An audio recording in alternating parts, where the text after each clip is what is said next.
Ви благодарам за присуството. Ова ќе биде еден краток прес како реакција на пресконференцијата на председателот на Социјалдемократскиот сојуз, господинот Бранко Црвенковски, во однос на неговите искажувања на позиции поврзани со освојувањето на собранискиот деловник, би сакал да истакнам неколку поенти.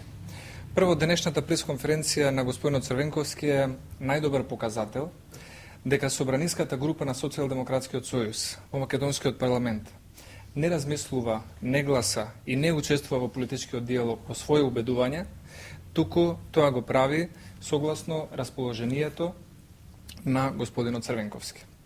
Сметаме дека заради таквото однесување и недостаток на интегритет на самата пратеничка група на Социјалдемократскиот сојуз, собранискиот деловник, наместо да се изгласа пред 4 или 3 месеци кога беше усогласен и кога беа прифатени сите барања на опозиционите групи, истиот се уште не е изгласен, пред се заради веројатно инструкцијата на господинот Црвенковски, политичкиот диалог да биде тема која што политички ќе може да се продава или користи во наводници и на домашната политичка сцена и на меѓународната сцена, особено во Брисел пред Европската комисија. Цениме дека ваквото калкулантско однесување не е продуктивно, не е политички зрело и очигледно е дека господинот Црвенковски со мали трикови сака да изигрува голем политичар.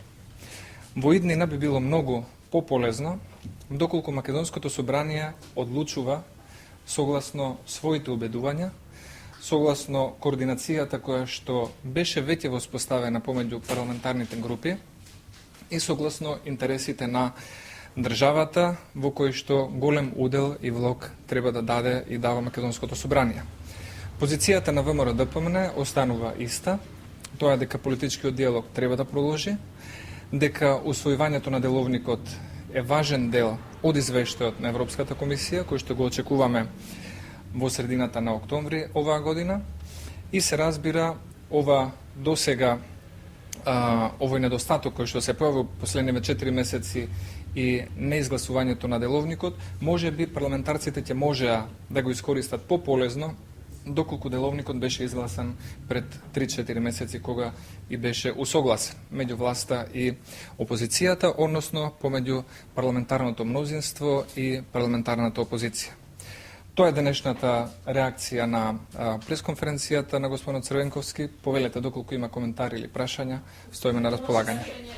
Може, за сите ќе имаме време. Како коментирате изјавата на господинот Бранко Црвенковски дека секој кој што тврди дека во 95-та година била пропуштена шанса Македонија да влезе во евроатлантските структури е лажго или пак тотален идиот. Меѓу другото, тоа го каже еден европратеник кој што беше во посета на Македонија. Некои политичари во Република Македонија својата надменост и недостатокот од аргументи се обидуваат да го компензираат со навреди кон други. Во овој случај жално е што господинот Црвенковски со таквите изјави навредува еден човек, пратеник, германски политичар, кој што 16 години ја добива довербата на гласачите да ги представува во Европскиот парламент и кој што е еден од најистакнатите пријатели на Република Македонија и кој што во секој свој настап се залага Македонија да ги отпочне заслужените преговори за полноправно членство во Европската унија. Ценам дека ваквите навреди, изнесени од страна на господинот Црвенковски кон пратеникот Бернт Поселт, повеќе говорат за политичката некултура на Црвенковски, отколку за пријателите на Македонија кои што се залагаат во Европскиот парламент, ние да го добиеме заслуженото внимание.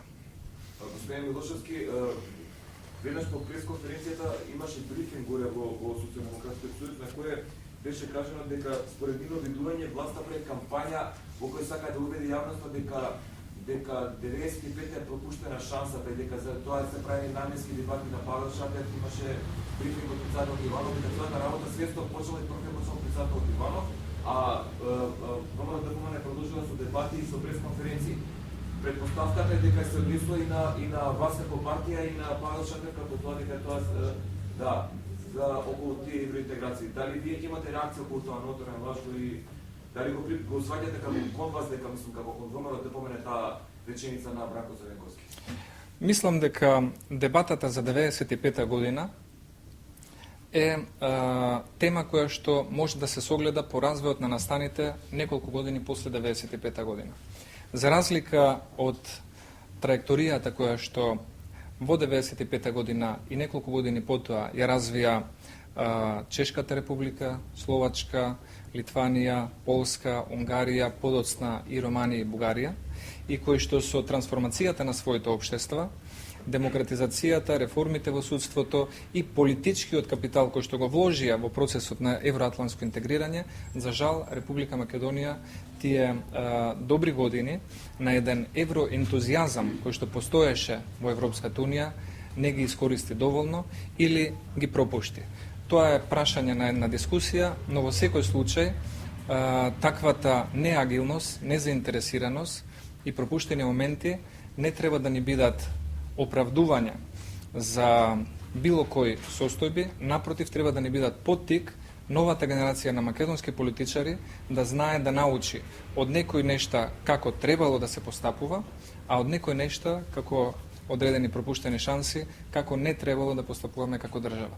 Но во секој случај приоритет на целото општество и покрај одредените забележани мали инклинации или падови во поддршката по однос на Европската унија, сметам дека тоа е најважниот приоритет и на политичките партии, и на државата во целина, и на владата на Република Македонија.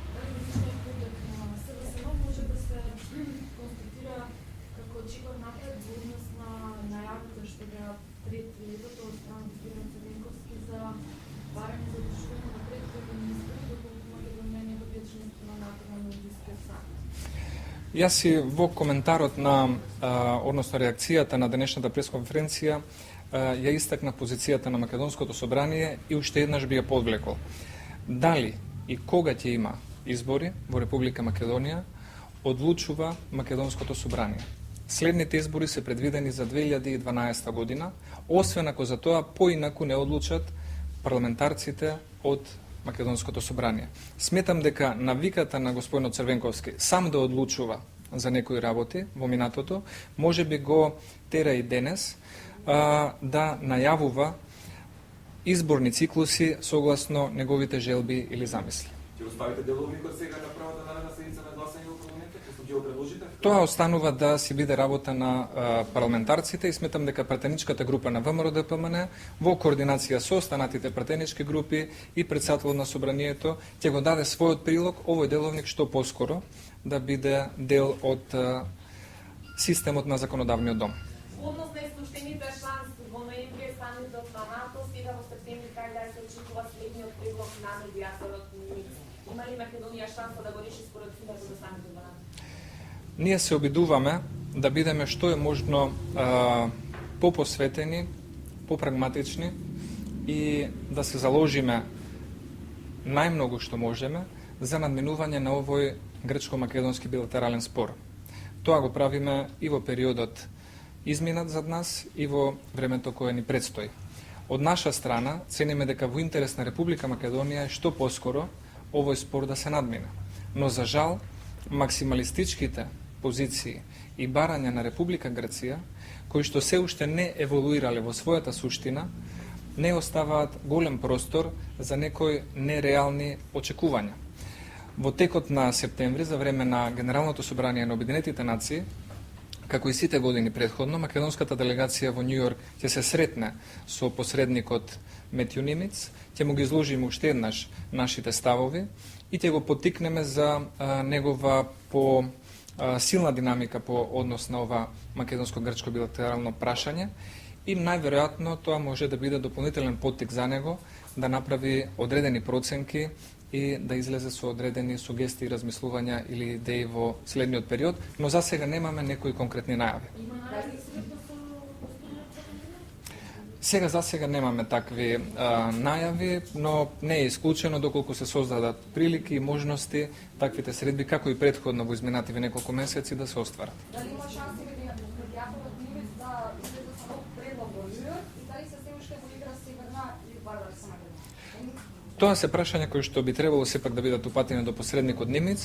Не би шпекулирал со имења кои што се протежирани од страна на Република Грција, но сепак во надлежноста на амбасадорот Немец е да ја утврдува агендата на и динамиката на разрешувањето на овој билатерален спор и можеби излегувањето со одредени сугестии. Црвенковски денеска некираше дека додека се прашува функцијата премиер и председател на Македонија, добил таков предлог во 95 година Македонија да поднесе апликација за ЕУ и НАТО. И тврдеше дека сите негови следби се архивирани.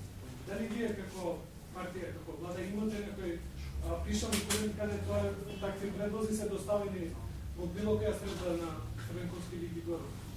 Значи, јас еднаш веќе го изложив мојот став по однос на тоа прашање. Сметам дека може да се направи сосема добро една споредба и една анализа на политичкото действување и однесување на Република Македонија во тој период и тие години, незините амбиции, незините приоритети, незините реформи, незините политички насоки и истото да се спореди со политичкото движење, реформите и амбициите на земите од Источна Европа, како Чешка, Унгарија, Полска, Литванија, Естонија, Словачка и сите други, и да се види кој политички капитал во еден момент, на еден добар, погоден евроентузијазам во рамките на Европската Унија, бил вложен или пропуштен за добробитта на Република Македонија. Благодарам многу.